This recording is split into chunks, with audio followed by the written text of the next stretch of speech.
Hey guys, welcome back to another episode of The Back Shop. And in this episode, we will be installing a SoundTraxx 4-function mobile decoder. This is a Atlas style plug and play, and I'm hoping that will be fit perfectly into this engine. This engine had a decoder in it already, and it I forgot what happened to it. Something happened to it, and I pulled it out. Oh, the motherboard. I couldn't put any LEDs on it into the motherboard, so it was kind of useless to me. It was kind of dark. So I tried modifying the motherboard, and I failed miserably. So here we are. All right. So what I'm going to do here now is I'm going to find my screwdriver. I just had the stupid thing. Once again, screwdrivers right where I left it. So what I'm going to do is, I don't believe that this is going to be a perfect fit, because this board is a lot longer than the Atlas style motherboard. But the nice thing is this thing is pretty much ready to go. The motor's isolated, and I'm ready to rock out. We're going to put 3mm LEDs in this one, because I have those, and I think those will be a little bit better of a fit for this engine. That engine will go perfect with my other engine I have. All right, so here's the board that came out of the Atlas. As you can see, this is the original board. This is much shorter than the other one, but looks like I'll have enough of everything I need. So let's open this bad boy up.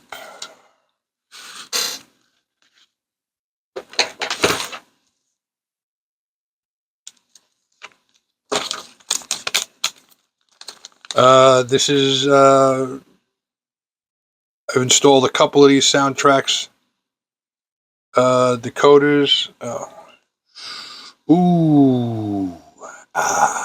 That's all right. So the sound decoder actually has holes in it to screw it in place. This one doesn't. This is not really this is not a big problem. It's not really a problem at all. This gives me a little more leeway to do what I want to do. Just gonna have to do a little more taping. All right. So let me reformulate my plan here. I'm gonna do, and this is going to get glued. This is going to get not gonna get glued in place, but it's going to get held in place with double-sided foam tape that I have. So that should be perfect. So shouldn't raise it up too much higher. I'll run tape over. All right, so I'm going to tape off the top of this, isolate it, and I'll glue it down over here. Well, not glue it down, but I'll secure it down that way. So, all right, guys, be right back. I got to find my foam tape because someone borrowed it to use it. So, all right, guys. So I got the double-sided tape in. I got it taped down. I tinned the tabs, and I tinned the wires. We're gonna make this connection.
All right, guys, we're going to put this on the track, and we're going to give it a test. Hey, guys, welcome back. Off camera, I made up these LEDs. I soldered in a resistor on either side, on both sides, and now we're just going to put these bad boys in. Take a quick look here. I may come back in at a later date and throw in a cab light in there. I might come back in and throw a cab light in there. But at this point, I'm not looking to do that. So let's get this soldering iron heated up. And let's figure this out. I mean, if I did, it'd mount like right here. I don't know. I wouldn't go. I'm going to try. If I did, I'd try to keep it down inside the unit and not up on top of the cab, so I can pull the shell off. Right now, everything comes off the shell separate, completely separate. All right, let me just double check this real quick. I think I got a reverse.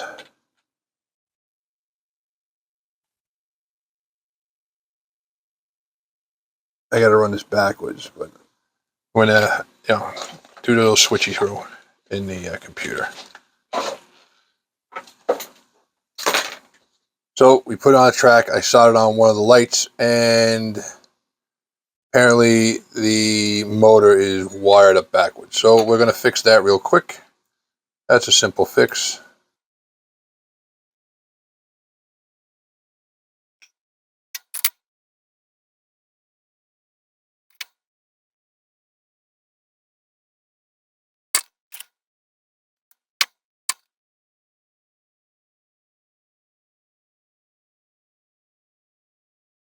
That's that. So light goes to the front, yellow goes to the back.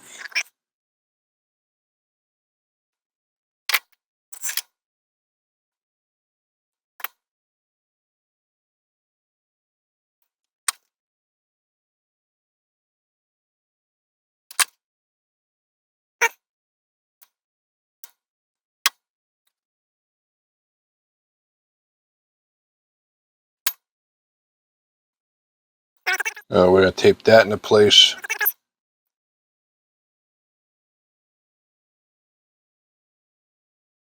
This one's going to get taped into place too.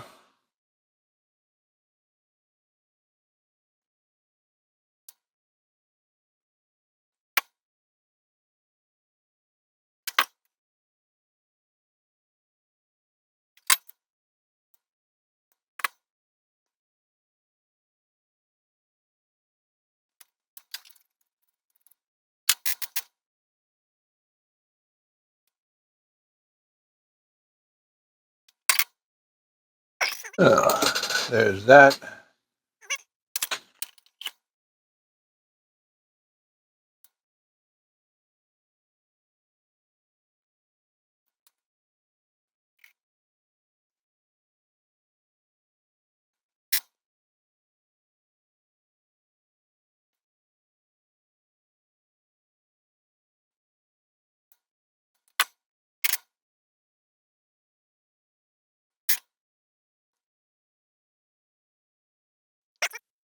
All right, so that's pretty much, the wiring's pretty much done on this thing. You know, everything's in its place where it's supposed to be.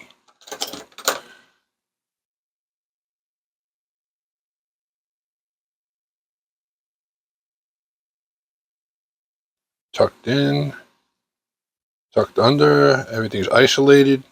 I mean, this was a really simple install. I'll put it on the track real quick, give it a test. All right, guys, so we got it all installed.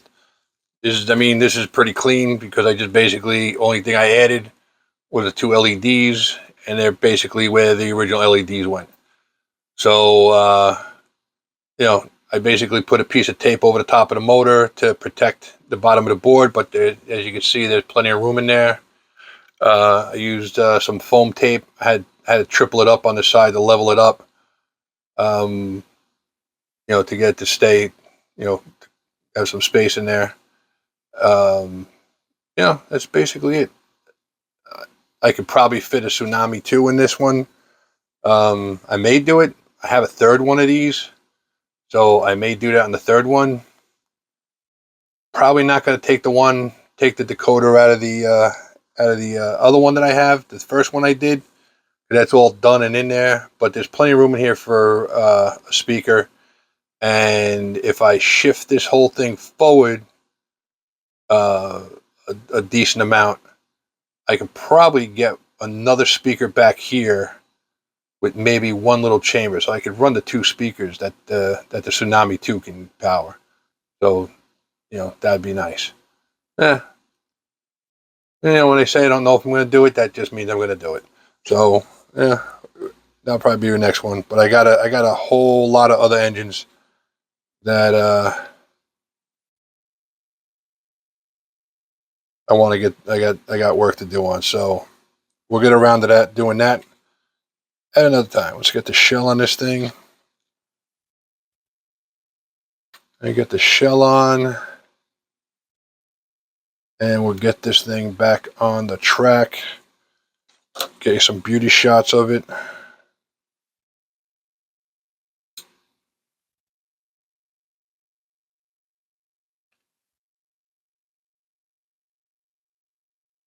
So,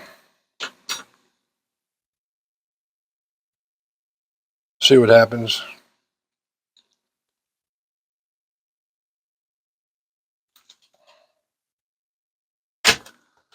All right, back up on the track. I may come back in there and put an LED in the cab to light the cab up on that one.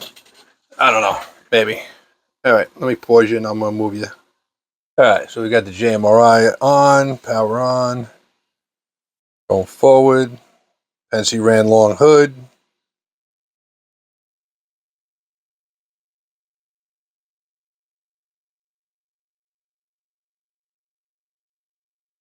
Turn the lights on.